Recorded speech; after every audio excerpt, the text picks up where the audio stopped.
Welcome, Adrian. I am so happy to have you on the podcast. But Well, first, thank you, Sharri. It's really a pleasure. yes, well, let me introduce you first to the group. Adrian Leeds is a French property expert and consultant who speaks at conferences and seminars in both the US and France on a variety of related topics about living and investing in France.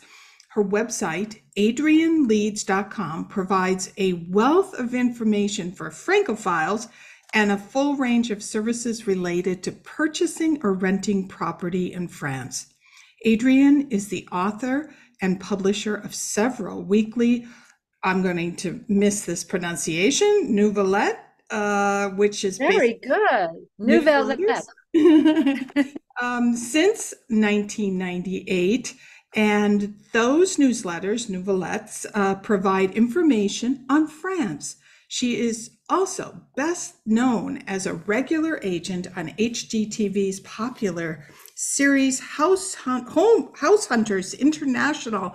And Adrian, I have to tell you, I have followed you on House Hunters International forever. I would do the DVR recording and then delete all the places I never wanted to live and see if Adrian had recorded a new House Hunters International. It's crazy. Uh, well, Yeah. I've been doing them since 2006, so could go back a long way, Sharri. Well, I am not a young woman and I think I have them Me all. neither. So, but tell everyone listening today who maybe, for whatever reason they've missed House Hunters, give us a little bit of information, if you can, kind of high level information about your business, all of them. Oh, all of them. Oh, well, the business is basic, in that what we do is, as property consultants, we focus on the American client. And when I say American, I actually mean North American because, Canadians, Americans, but also actually Australians, New Zealanders, Anglophones, to help them make the move to France, really from the very beginning, which includes purchasing or renting property. So, property is a major aspect of that, but we actually start with clients from the first inkling that they might want to either invest in France or just move over for a period of time or spend a few weeks a year here. Whatever it is, we help them make those decisions, strategize how to make it work, find a mortgage, et cetera, and then find the property, get them installed, do the renovation. I mean, soup to nuts. Yeah, yeah. I think your website says search to sales, which I thought was a fantastic descriptor. What is it? Can you stand back and explain what it is that so intrigues people about France, especially Americans? I'm in America. I get asked that question a lot, and I ask it of myself. Yeah, Okay, a lot. yeah, because you've landed Because, there, right? Forever. well, I came. Okay, the first time I came was 1979 on a trip across Europe, and I was with my not then husband. And when we landed in Paris, I just said, "Can we just stop here? I don't really want to go any further." I completely fell in love with Paris, and I didn't need to see anything else. Of course, we Wow. went beyond. We went all through Europe, but then we started coming back to France year after year after year to the point where I really didn't want to go anywhere else. And we decided, let's take a year off, let's see what it would be like to live in Paris. And so we did. And that was 29 years ago. And I'm still here. Now, I am not still with the same man. I left him a couple years later.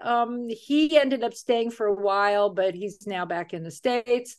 That's a whole other story, which we will not get into. But um, uh, there is something very, very addictive about Paris and France. And I deal with that with our clients every single day. They tell me the same thing, that they just feel like they're at home Mm. and it's comfortable and it works. And once you're here, it's impossible to leave. It's just impossible to go back. No, it just is. Yeah, Yeah. yeah. It's, well, you're actually a French citizen now, aren't you? No, not yet, but I'm Not working yet. on it. You're working, yeah, because you were celebrating on one of your newsletters. You were celebrating, I think, that you passed the I something. passed the French test. This Yeah, was a big deal. yeah. No, all these years I have had, of course, legal residency, Okay. which is in the form of a carte de résidence, what it's called. It's a 10-year card. But I work with an immigration attorney who thought it was just ridiculous that I had been here all these years without being a citizen. And he said, look, I'm going to help you do this. And I said, okay, so why not? And I am about to turn in my application. I had to pass the French test first, which was a big deal for Yeah, me. yeah, And so that hopefully will happen, but it takes time. It yeah, just takes time. And it's a lot of work. yeah. Well, it sounds from how do I want to say, almost the microcosm of the macrocosm of France, and that's why in many ways if a person is thinking about, maybe I want to spend more time in France than just on a vacation in a hotel, why they need someone like you. But let's go back to that person who's, who you were 30 years ago, roughly, and might be someone today who says, I went on vacation there. I was there for 2 weeks. Absolutely love it. I can't wait to go back. And they start to think, the wheels turn. How can I Right. do this? That's how it starts. Yeah, Yep. yeah. So what are some of the things that people should be thinking about that because I asked this question also about how to build community, because I have a home in Paris and I go back and forth. I don't live in Paris. I don't live in France full time. I go back and forth. And one of the things that I've noticed is how important community is. And community is something we take for granted when we are where our native country is. Our family might be friends we went to school with, all of that. I'm going around a little bit, but talk No, about, yeah, some of you're the, making an excellent point, okay? Because I think that community is one of the most important aspects for someone who is making a move here. mm, And that is because the American community is really strong and really cohesive and very welcoming and very important. Because if you were to come over here and be plopped in the middle of the French community who you do not know, who doesn't care about you as a foreigner, if you're not fluent in French, then you're going to feel like a fish out of water completely without that community, without the American community. What happens though is you land in this community of Americans who are just like you. That's what's so amazing. I lived in Knoxville, Tennessee for 14 years, and I can count all my friends from those 14 years on one hand because I couldn't relate to anyone there. You land in France, and suddenly everybody around you has the same ideals. They're similar people in that they're well educated, well traveled, open minded, risk takers, politically on the left. They have a lot of things in common. And so you meet these people who are just like you, and suddenly you have a zillion friends that you mhm, never could have achieved in the US, surrounded by people who you can't relate to. mm, And everyone discovers this. I mean, every American who lands here suddenly is bombarded by friendships more than they've ever had in their entire life. mhm. You probably have discovered this yourself, Yeah, yeah, right? How easy it is. yeah. So I get clients that's the first thing they want to know is, am I going to be alone Mhm. there? Am I going to be able to find people that I can relate to? Can I make friends? And it's like, oh man, okay, just get ready Yeah, yeah. because it will be endless. Right, Yeah. right. Except I would also say though, you have to reach out. You have, because even though this is just my opinion, there's a large American community or Anglophile, if you want to call them, speakers, English speaking community. Right. There are different English speaking communities.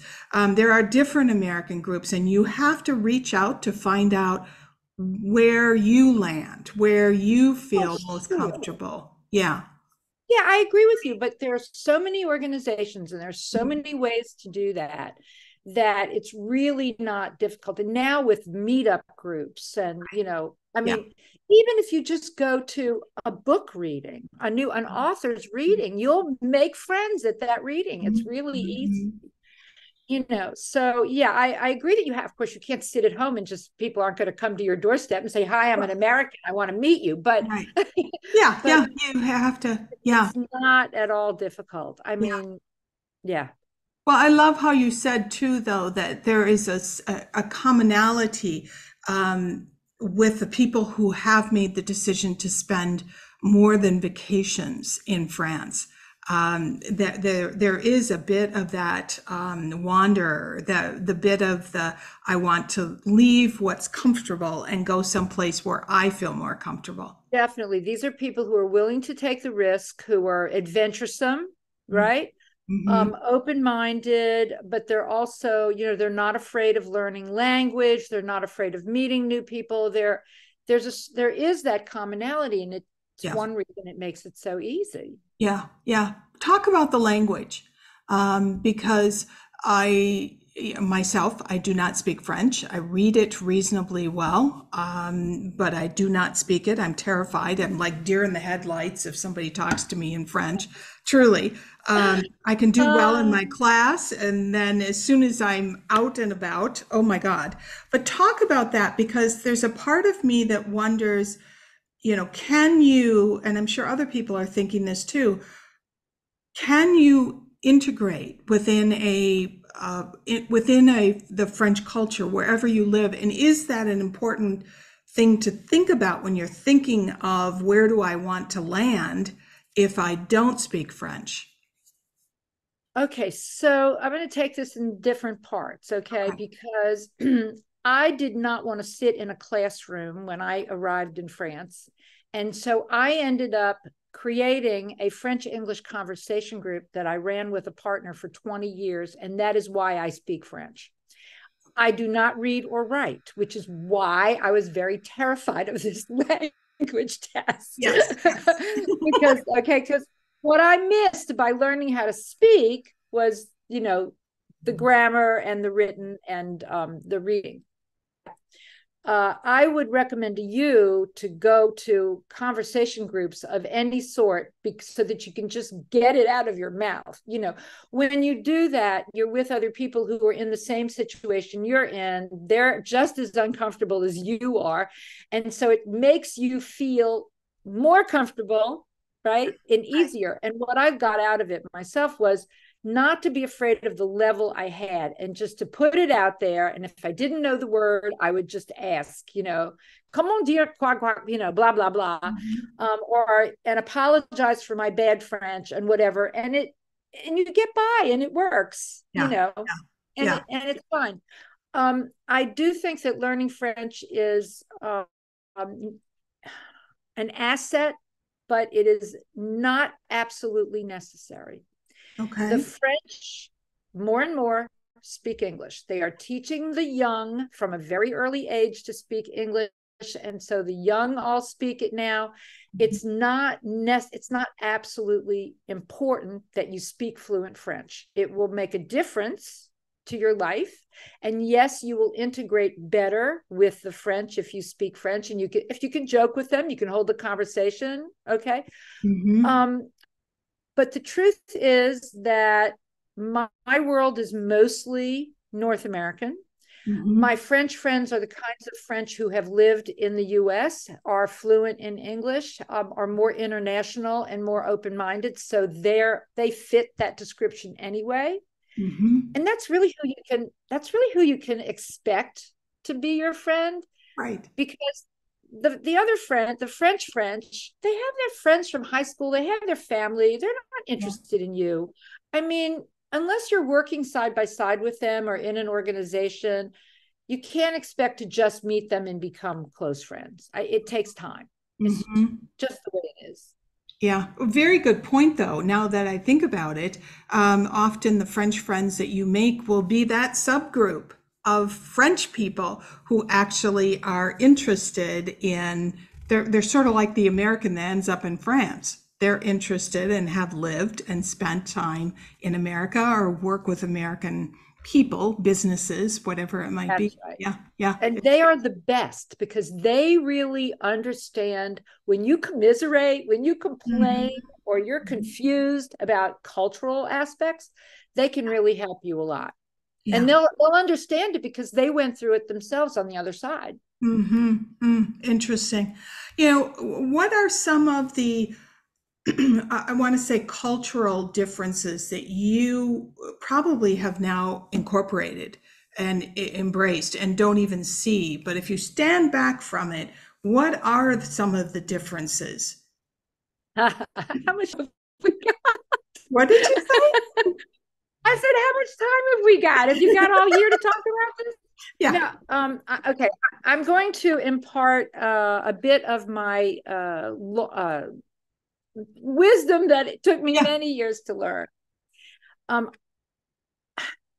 I learned this from a diplomat, and it opened my eyes to everything. I now understand every conflict we have thanks to this little tidbit of information.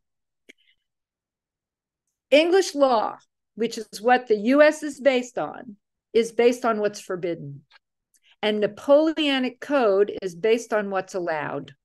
Now, let's think about this a Yeah. minute. What does that mean? Okay. Yeah. So, English law that's based on what's forbidden, you know that you're not supposed to kill or steal or do this or do that. And then everything else is possible. So, it's very open minded. It's very outside of the box thinking. And that is the American way of life, right? We're always doing whatever we can to get around the law, right? Right. The loopholes, Right. right? Okay, now you take Napoleonic Code, and they have created a set of laws that you have to follow. And anything outside of that is forbidden. So that is completely inside the box thinking.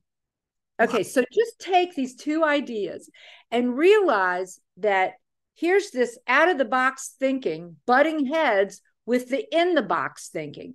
And we're supposed to somehow understand one another. Forget it. Okay. So when I learned this, everything opened up. It was like suddenly I understood every cultural clash I have ever had, just figured out.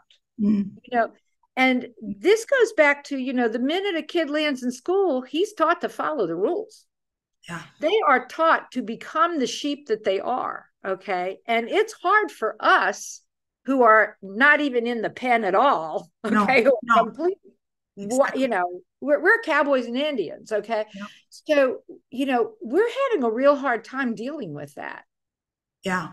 And it just made everything clearer. And I understood how to deal with that other side of the culture Yeah. and with French and who they are and why they do the things they do. But it's so interesting because I think there's many Americans who have, and we're talking about sex and love, that have this very different perspective of France and what is allowed and that anything is allowed through the American lens. And it comes from how we perceive many, not me per se, but many people, how they perceive the French cultural's comfort level with relationships, different kinds of Oh, relationships. that's an interesting topic Yeah. because, okay, that's another aspect of, you know, American culture is monochronic and French culture is polychronic. So what that means is that we as Americans are very linear. We are on a street, we come to a red light, the car stops, we let the other cars pass in front, and then we go on. In France, there are roundabouts. You go into a circle, you circle it, and then you go out again, right? And it's Right. fluid, there's movement. Okay. In another example of the same idea, the organizational chart in the US is a pyramid, right? There's a head of an organization and then it's pyramidal. Whereas in France, an organization is run like a star. There's someone in the center and then there are spokes, the rays of the star, and people all report to the middle person. So you have to kind of think of, I always think of the étoile, the Arc de Triomphe, right? It's circular, right? Right. So they can have a lot of relationships very easily. They're polychronic. They don't have to trade one thing for another like we do. So Very. it's another aspect of the culture that's hard for us to understand. But Mhm. when you really think about it, right? You've got 2 or 3 kids. You love all 3 of your kids. You love all your kids for different reasons or in different ways, but you love them all. So why can't we do the same thing with our relationships? Mm-hmm. Mm-hmm. Interesting. It's that's, but your description about doing, I always hear French people say, you know, you need to do what's correct. And what's correct is following the rules. That's right. And See, you're yeah, starting to see it. it's fascinating, and they will go down with the rules, as we well know. To They some, also have figured out how to get around the rules, because I joke that following the French rules are like being put in a straitjacket and then being asked to perform somersaults. It's impossible. Okay. So no, they will tell you this. Following all the rules is literally impossible. The lawyers only know how to try to figure out what the law says, because it's so complicated and so convoluted that there is no such thing as a loophole. It's called, how do you follow them correctly oh, is the question, yeah, right? yeah. So the French have developed what's called Système D. You've probably heard of it. System D. D stands for being débrouillard, which means to unfog or untangle. Okay. And they might say, we just cheat a little. Okay. We just have to, because they can't actually follow the rules and accomplish anything. Yeah, So they actually have to find ways to get around some of that insanity. that's fantastic. Yeah. Yeah, yeah. It's But and while they're following them, they're trying to figure out ways of breaking them, because they can't really follow them in order to make any sense. right. No wonder they complain. So You got it. exactly. So talk about, though, in that context, because many people I know that live in France full time, especially Americans or Australians, they have businesses. They run something, whether it's some sort of an online publication or it's tour groups or whatever it might be that they're doing. How does one, because that's a dream, and I'm sure you hear a number of people who say, I'm thinking about starting, you know, moving to France, but I want to do something, or I want to continue my business. How do I do that? How does that entrepreneurial mindset or even actuality, like you run a business, how does that operate? How can you do that in France with those rules? Well, you are just loaded with fabulous questions, because first of all, if anybody says they want to come to France and start a business, my first words are, no, you don't. Because That's funny. being in business in France is one of the most difficult things that you'll ever do in your life. It is highly administrative. There are many hurdles. There are many rules to follow. Again, it's like being in that straitjacket. It's really difficult. However, we are amazingly creative people as Americans, and we do have the American side. And so there is a way to have one or both. You can have a business on the US side. You can marry that with a business on the French side.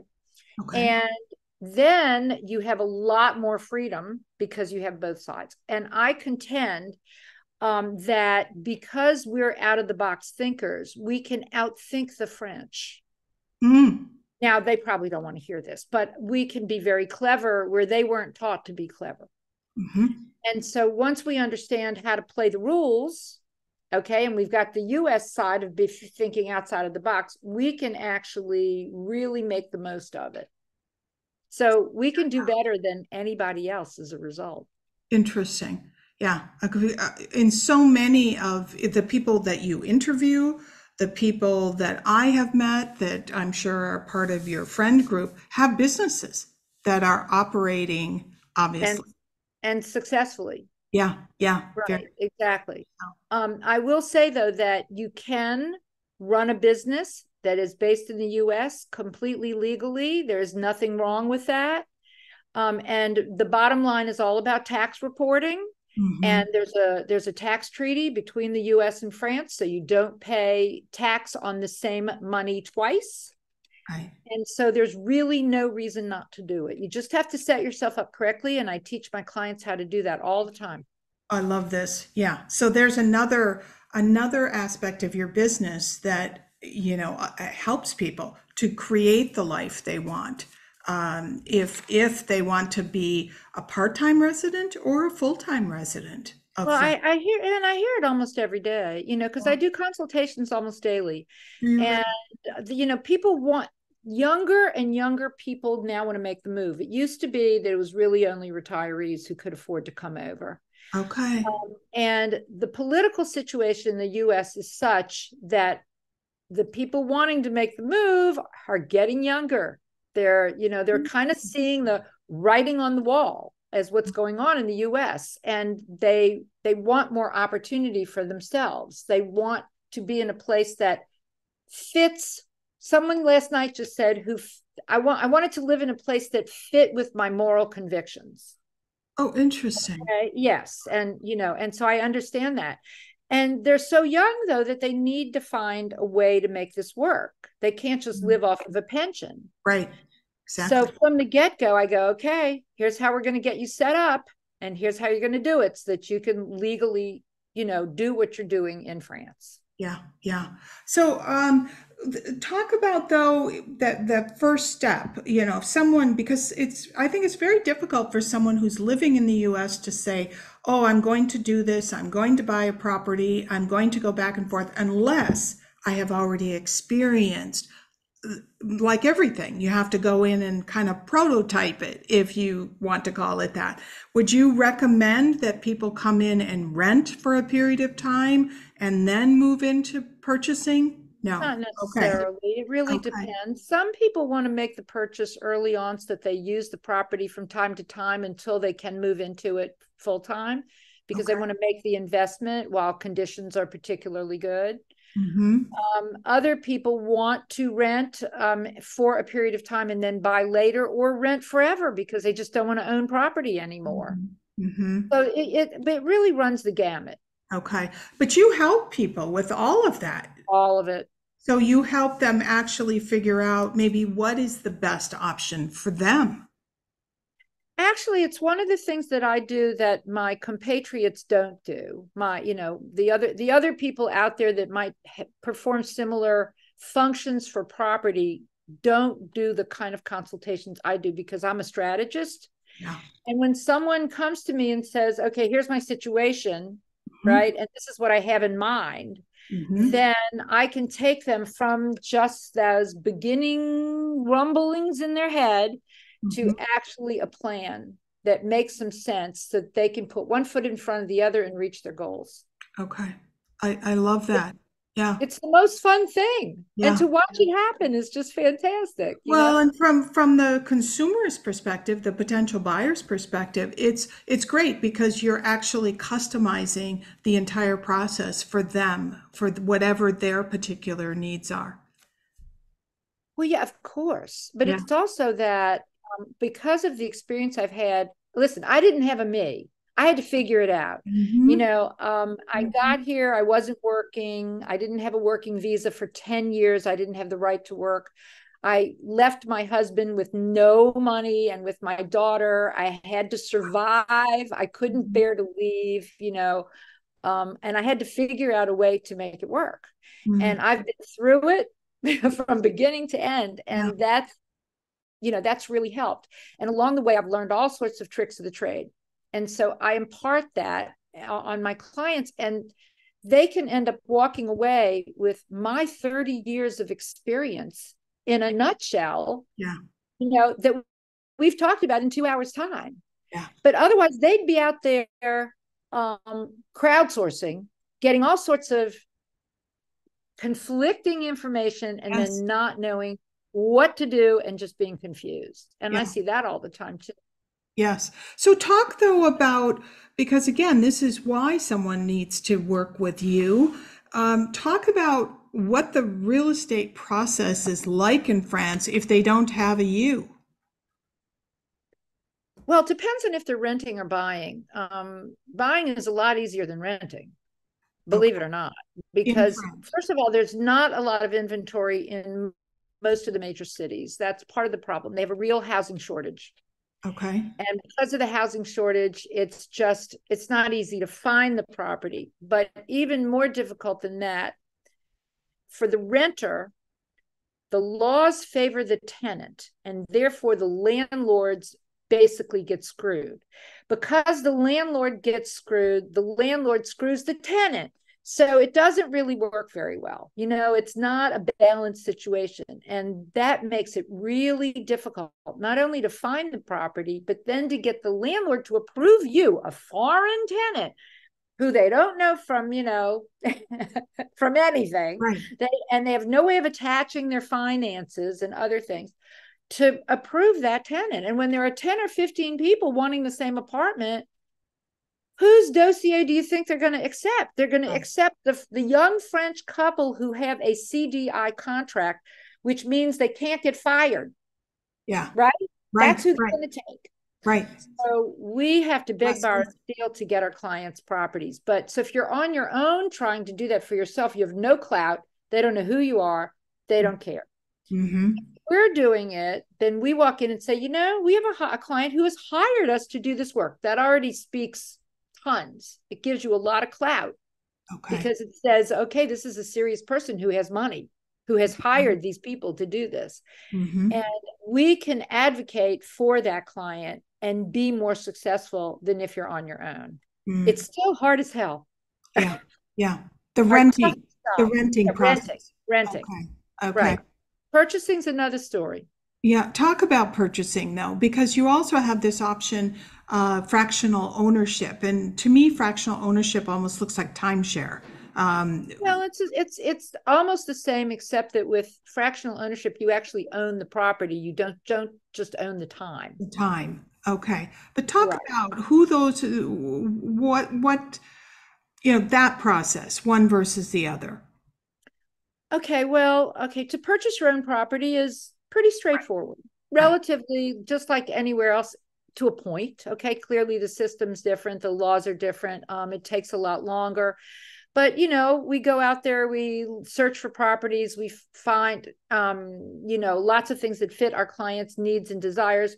There's no MLS here, which means you have to literally go to all the agencies, and the agents work for the seller, not the buyer. So you can't really totally trust what they say or do. So it's really important it's really important to have someone working on your behalf. Mm. Otherwise, you're sure to just you could end up with a big mistake, and it's expensive. But, the ownership of a property, we can work someone through that process. It's not really difficult. It's just a lot of hurdles. Okay. Okay. Okay. The fractional is interesting because it's something that I started developing in 2008. It was the first one that I did. And it's a way of offering a certain amount of usage to a large number of different owners who actually do own the property.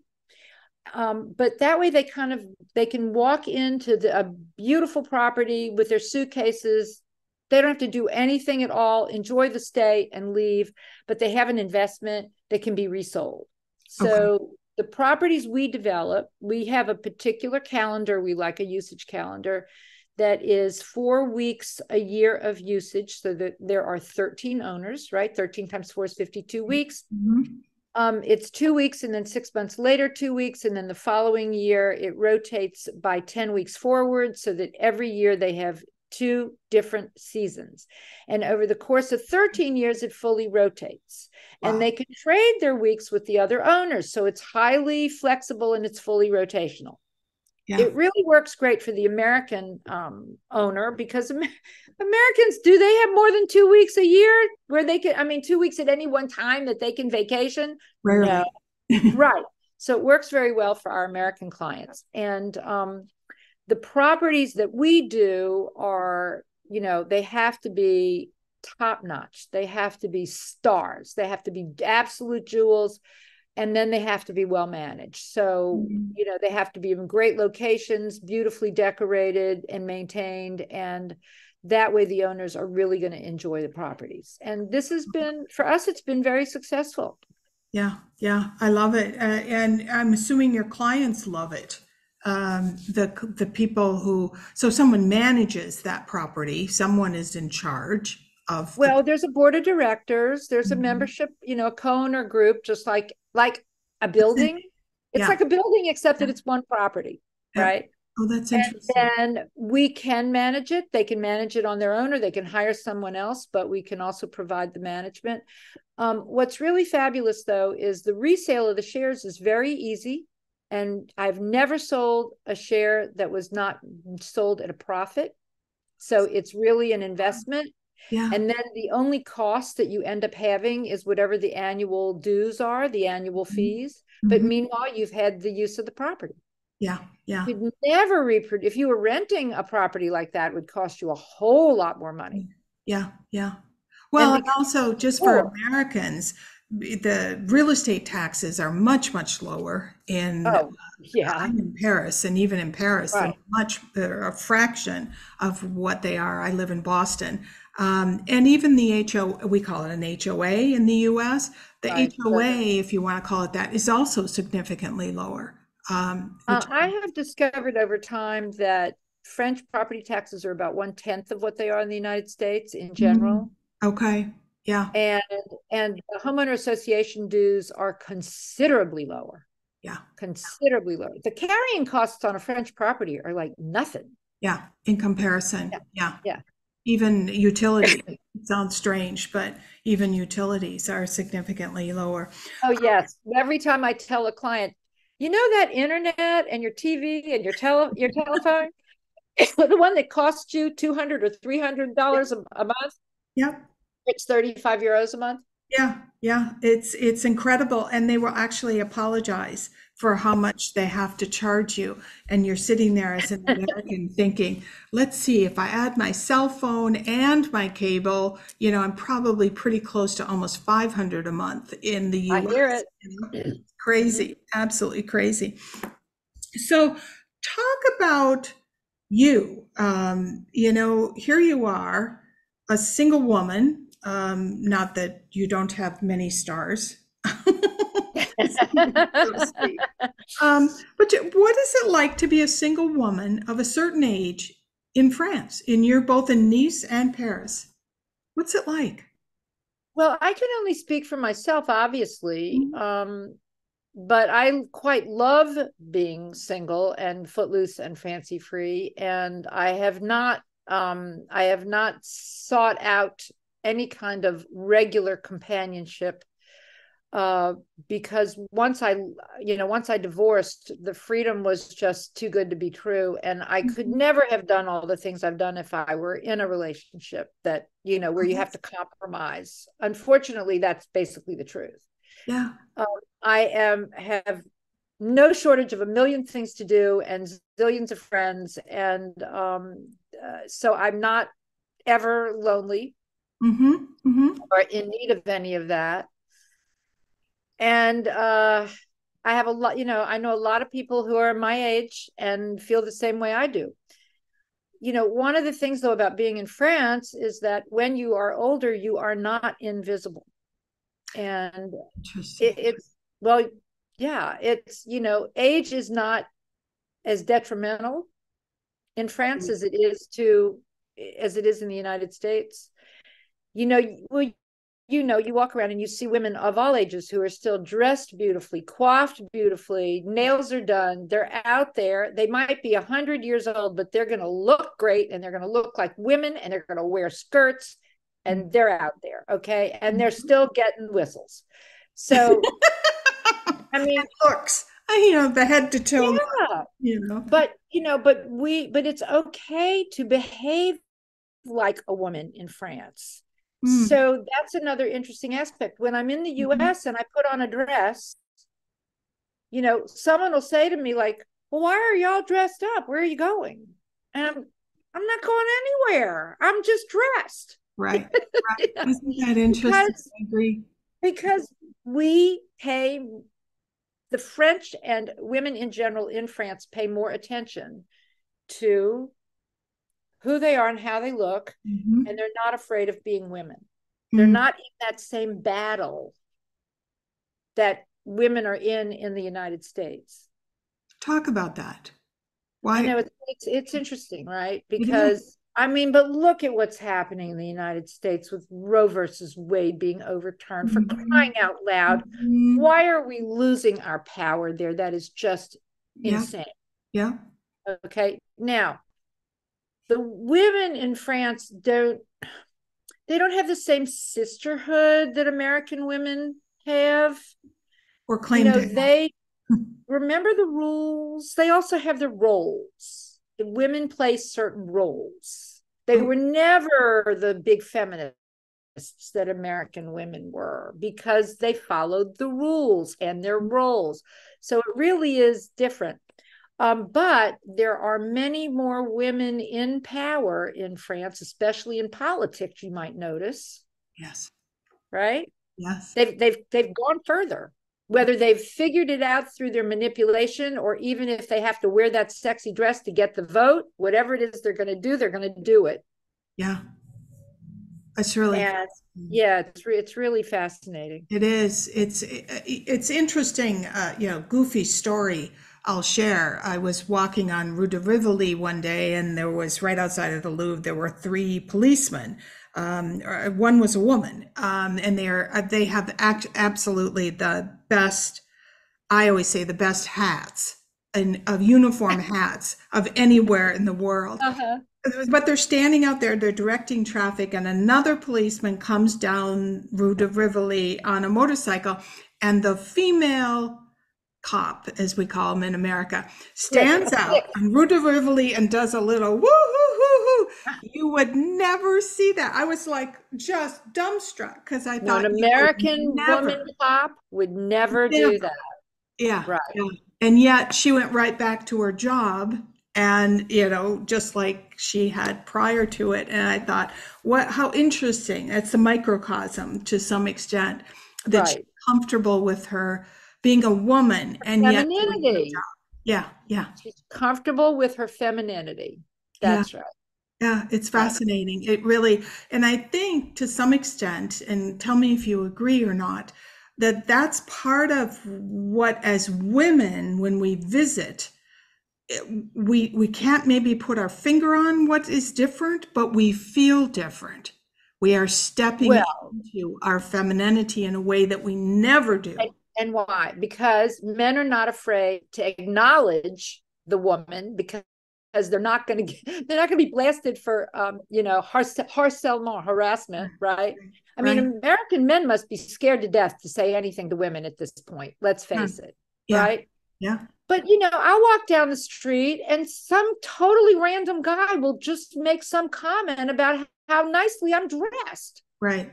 I mean, I'll hear that. And an American man, A, he wouldn't notice, and B, he'd never say it. Right, right. He Yeah, wouldn't even dawn on him. right. No, no, it's programmed out. We, Yet I also see a difference in the French man who's aging, that in comparison to the American man who's aging. I see French men spend much more time on how am I showing up out there? Would you agree? oh yeah, I think they care a lot more in general about their appearance. Yeah. And we all notice that everyone just dresses better.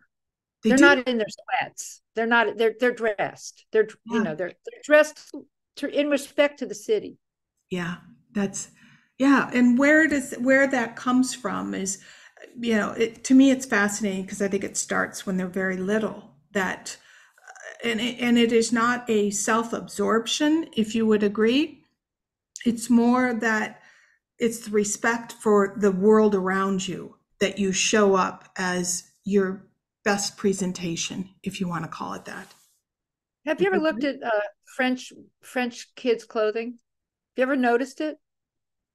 I notice some, if I go to an event and they're, you know, in the shops. You ever notice that French kids' clothing just look like little adults' clothing?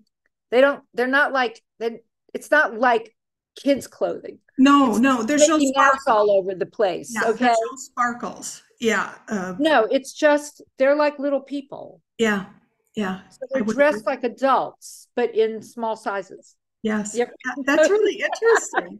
Even their shoes. Yeah, yeah, Oh, it's yeah. They totally are different. expected to behave like adults. Mm-hmm. Mm-hmm. They're That's, not encouraged to behave like kids. They're yeah, encouraged to behave like little people, like little adults. right, right. And how that shifts your mindset is really interesting. So we're going to say something. I was just gonna say, I don't know if it's good or bad because I don't know that these kids have childhoods, but Yeah, that's a whole other, yeah. that's a whole other conversation. Well, yes, and that's a discussion also of the education system, one versus the Yes. other, and how it changes, it forms the way you look at the world and your ability to problem solve or be wrong.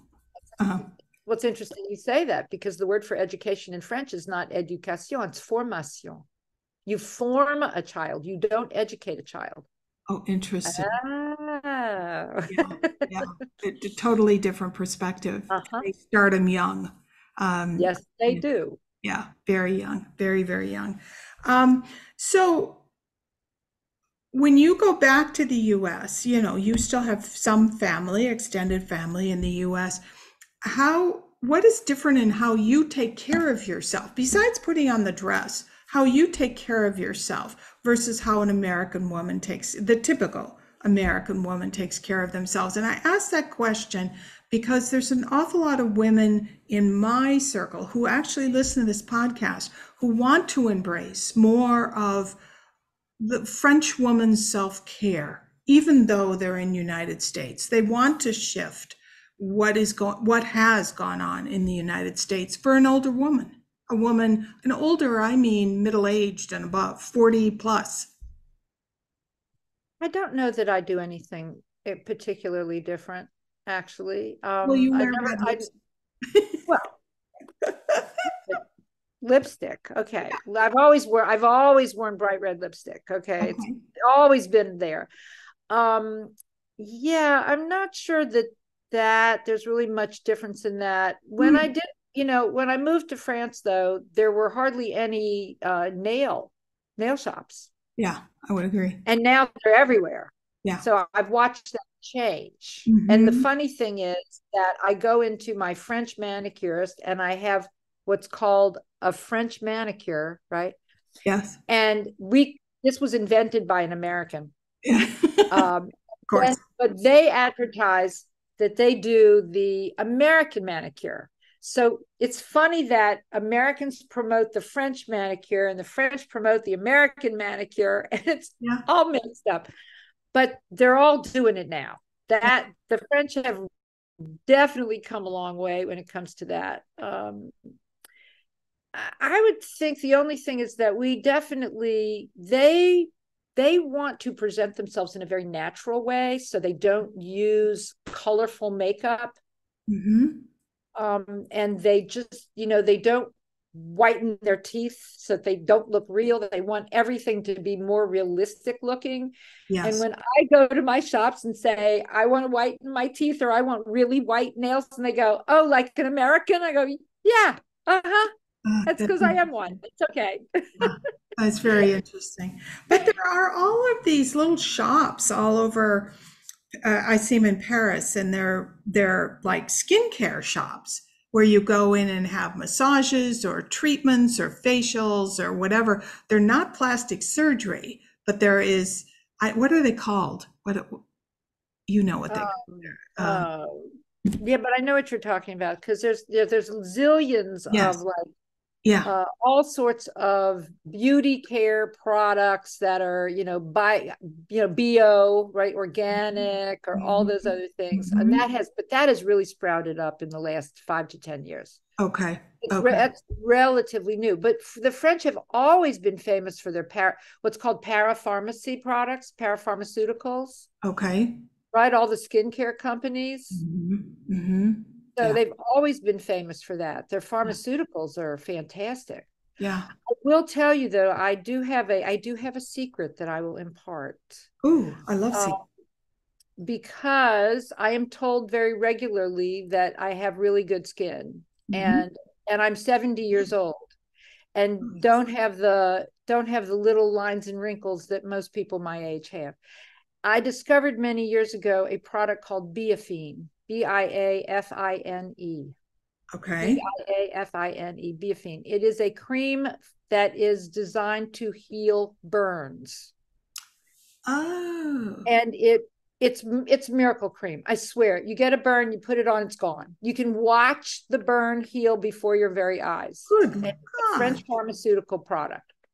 And so a few years ago, I decided to just see what it would be like if I put it on my face every day. And after 3 days, I could not believe the difference. I literally Oh my God. saw it That's what a overnight. tip. So I use Biafine every single day Okay. on directly on my face. At night or in the morning? It, in the morning after I've, scrubbed my face and before my makeup, right? Okay. And it has consistently kept my skin really beautiful because it just regenerates it Yeah. in You effect. don't know Now, what's if in you it. well, if you try to buy it in the US, you can buy it online. It'll cost you about $40 to $45 or something like that. But you can go in and get a tube for €5 in any pharmacy in France. Crazy. That's fantastic. But that's Yeah. fantastic. Truly. Yeah. But that's true, I have to say, of most products, whether it's clothes or it's skincare or hair care or makeup. If you actually purchase it in France, it's significantly cheaper. Well, Uh, of course, because it's produced here, yeah, and it's you're not like, paying for the shipping and the taxes and all that other yeah, stuff, right? yeah, all of So that. when I come to the States, I have three sisters, and when I come in, what do I bring them? Tubes of Oh Biafine. my God, I love that. Yes, That's and my gift. they are I'm sure they're excited as can be, It's like that's better than food. Who needs a macaron when you can have a macaron if you could have a tube of Biafine, you know? Best gift to give anyone, Yeah, right? yeah, Exactly. that's fantastic. So where, you mentioned very briefly about how some of your clients are a little concerned with the direction that the US is going. Yeah, all of them are concerned.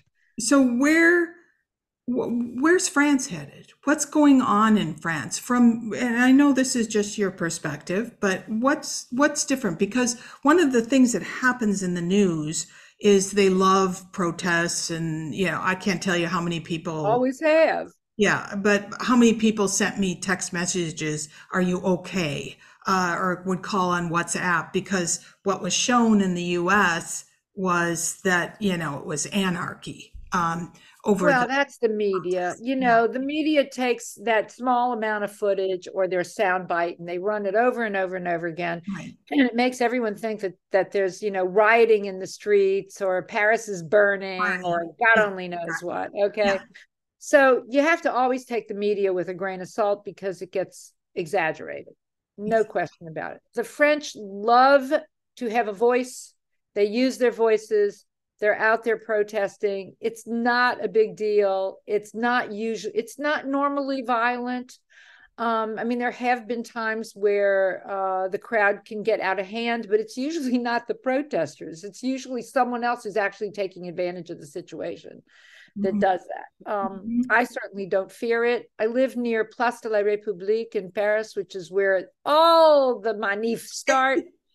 Um, and so it's I'm used to having hordes and hordes of people, going past my door. Right. Not at all unusual. But politically speaking, there is no question that the world is becoming more conservative, more populist. Officials are, getting popular. I I account this to the fact that we are becoming more and more global. We're a more and more global society. And the more global we get, the more insecure we get. Therefore, we become more tribal. It's kind of the yin to the yang. Mm. And so we tend to retreat into our little bitty worlds while the other world is getting more open. So it's a strange dichotomy. And Mhm. sure, where Marine Le Pen is becoming more and more popular. She's a pretty smart leader. I don't agree with it just about anything she says, but Right. she's not a stupid woman. She No. knows how to do this. Okay. Right. And a lot of Agreed. the leaders are, been taking lessons from Donald Trump and Roger Stone and on how to manipulate and lie and, create a following. So sure, we're all worried about that, but it's why I hang my hat on the bigger Europe, on not just France, not just Italy, not just Germany, but all of Europe, because as a collective, I think we're a lot safer from that kind of thinking and rhetoric. And even so, we still have more socialist ideals in Europe Yes. than capitalist ideals in the US. And, neither extreme works. Okay. Right. Extreme capitalism anything. doesn't work. Extreme socialism doesn't work. We have to have a balance. Yes. What I hear though is, the US side has gone way too far on the capitalist side of things. And that is why people do not have quality health care that is free to everyone. It's why they don't have good education. It's why they don't have public transportation. I mean, Americans are killing themselves because they're scared of the socialist ideal. Yeah. That's what I think. Yeah. Here, they're as terrified of capitalism as Americans are of socialism. It's the opposite. It's interesting. Yeah. But because of the socialist ideals here, we have a larger middle class, fewer rich, fewer poor. Everyone has health care. Everyone has quality education. We have a really fantastic infrastructure and public transportation system. So overall, we all have a much higher standard of living, even if we're not wealthy or even if we're poorer.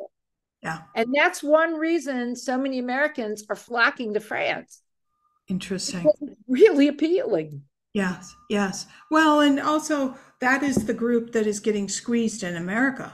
Middle class. Yeah, yeah. And so consequently, it's how do I keep a quality of life or improve my quality of life, because I may not ever be able to get into what is the wealthy, or what is considered wealthy now in America is hundreds of millions. It's not a couple of million. Well, the truth is, though, that in the US, you kind of need money to survive. You do. And here you don't.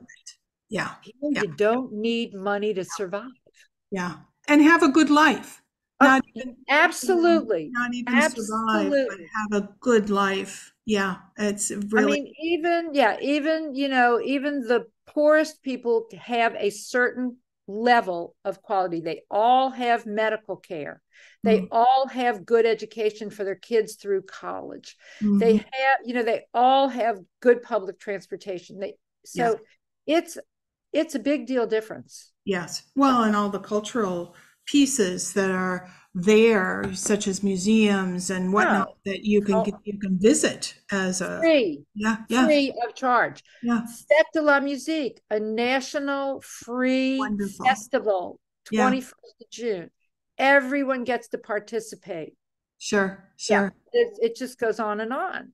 Yeah.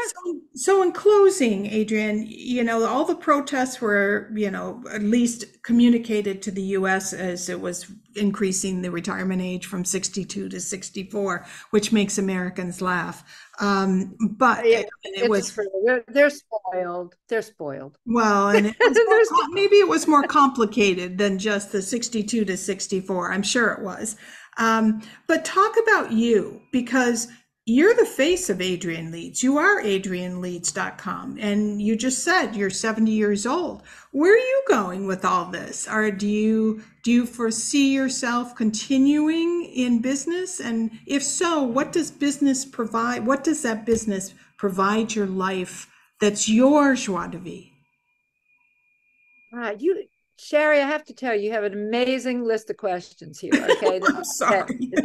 No, they're fabulous. Your questions are fabulous because I don't get asked these questions very often. And it's funny, I was with staff today and we were talking about this because first of all, I don't really foresee retiring exactly like just cutting everything off and saying, I'm done and now I'm going to go away and do nothing. Can't Mm-hmm. imagine it. Mm-hmm. As long as I enjoy what I'm doing, I'm going to continue doing it. Of course, my staff says they'll kill me if I retire. That's it. I believe it. Okay, so I don't want, okay, so in lieu of that, I guess I better keep going. What I am trying to do, though, is build an even better infrastructure so that I can have more time to do some of the things I enjoy doing. And one of the things I enjoy very much doing is writing. I write 3 newsletters a week, which is Good. a lot. Mm-hmm. I spend a lot of time writing, but I have a whole long list of books that need to happen. And I've been wanting to do them for a long time. So I need that kind of time. And sure, I'd like to have a little less stress and, less than maybe 14 hours a day, which is what I do every day. Wow. That would be fine. But my mother was 90, almost 98 when she died, and she went to work at the age of 70. And she ended up leaving her job at the age of 88 only because of Katrina. Hurricane Katrina came in New Orleans and the office closed, and that put that put the lid on it. Yeah. But she always said that one reason that she had such a long life was because she got up every day, got dressed, used her head, met with people, and and What a continued looking gal. forward. Oh my goodness. And you know what? She's right. Yeah. She was right. That's Yeah. all there is to it. So as long as I can still work and enjoy it, I'm probably going to do that. Keep doing it. And who knows? I could tomorrow. I don't want to plan too far ahead. I live in the present moment. Mm-hmm. I like my life to be organic. And if something happens tomorrow that changes the course of that, then that's the course I take. Yeah. So Yeah. I just don't predict it. Well, I love this though, because what you're saying is we need purpose. We all need a reason why we're here, and doing something you love besides pickleball, besides bridge, but actually engaging your mind in such a way that I don't know, that is a bit strategic. What you're talking about, it's not just going through a routine, Emotion. a daily routine. Yeah. Sharri, I'm very, very lucky. I'm Yeah. very, very lucky because what I do is I change people's lives for the better. Oh, This is what I do. And it's extremely rewarding. wow. To be able to help someone realize their dreams is as good as it gets. Mm. And so, Mm-hmm. I just feel Yeah. fortunate every single day that I can do that I can, just talk about all these things we've been talking about today that helps someone have the strength and the vision and the fearlessness to Yeah. go out there and do what they want to do, right, and do it in the right way and make success out of it. Yeah. So as Yeah. long as I keep doing that. But Yeah. that's beautiful, the feeling of helping people. So if you have the dream, Adrian is your person. And because Oh, that's Adrian sweet. That makes me makes, cry. no, but you do. I love how you said that. I can make your dream happen. And therefore, get moving, make the call, go and see what life could be like, how expansive it could be, rather than just writing it in your journal, Well, I tell you what, about, I guess almost 20 years ago, I discovered Eckhart Tolle, who's really Mm, the philosopher of the 21st century. He wrote The Power of Now. yeah, yeah. And I read this book, and I didn't just read it, I really understood it. Mm, And you have to really understand the basic concept. And the basic concept is that our lives exist in this present moment. So what you and I are doing right this minute is our life. yeah. Anything that happened 10 minutes ago is gone. Forget it. We can't do anything about it. We can't change it. We can learn from it, but it's impossible to do anything about it. So why should we dwell on it? Right. Anything that happens in the future is completely illusory. It's only in our heads. It doesn't even exist and never will. But we spend so much worthless effort being fearful of what's in our heads, going around and around about what we think is going to happen, that we are forgetting to be in the present moment. Yes. Or what So did happen? I should have, you I know. sh- yes. And, so once you really embrace this idea, Hmm. everything improves because then what you're doing at that present moment, you're more focused. So you do it better, more clearly, and you're not concerned with all the other distractions around you, Yeah, right? could go And on. then when you realize that all that garbage that's floating around in your head, which is all that fear of the what if this and the what if that, that's all it is. It's just thoughts. Go put them on the shelf. Go forget them because they're worthless. Yeah. They are of no consequence. So once you really get this idea, boy, it's powerful stuff. Wow. Yeah. It's very powerful. And so this is one of the things I try to get our clients to do. Go read the book, Yeah. understand it, Yeah. so that when they embark on their adventure, they can remove all their fears. Yeah. I love this. This is really quite powerful on so many levels, whether you want to move to France or not, whether you want to, expand your life. It's really about expanding your brain space because you're taking out the amount of time that you spend thinking about the past and the amount of time you're trying to plan out the future so that there are no mistakes, because that's really what you're trying to do, is what is the best thing to do Well, right now. well, planning is one thing. Planning is important. So it's not about that. It's really about having the fear of what you think, of what you're scared of could happen. Yes, Okay. And I have seen people go to insane extremes, especially during COVID. Oh my God, fear was rampant during COVID, I you know, agree. and it's very, very debilitating. Hmm. And I was rather fearless during COVID. I really never experienced the fear. I did what I felt I had to do, wore the mask, got my vaccine, whatever it was that Right, I had to do to stay safe, but I never feared it. right. I I there agree wasn't with you. thinking about, oh my God, I don't want to go into that crowd because some of those people might be sick, blah, blah, blah. Forget it. It's Yep. over. What Eckhart Tolle describes, for example, is we don't fear fire. We understand it. If you stick your finger in the flame, you're going to get burned. So you don't stick your finger in the flame, Yeah, right? Perfect exactly. Of example. course. It's common sense. Okay. So exactly. So you base it, you base your decisions on the knowledge, you do what you can do. And after that, you got to let go. Yeah. But there's no reason to be frightened. Yes. So it makes a huge difference. And for Yeah. someone making a big move like this is a big Mhm. change in their lives. Mhm. Mhm. They have to embrace it as an adventure and deal with it as it comes, and they'll make the right decisions as they come along. Is it? That's all. Yeah. Yeah. That's beautiful. Thank you. Thank you for our conversation today. So many good things came out of it. So I appreciate your giving me your time. I know you're a busy woman, 14 hours a day, and you gave me one of those 14, a little more. Oh no, it's absolutely my pleasure. I could talk about all this all day long as I usually do Yeah, with yeah, whoever. yeah. But it's Um, good.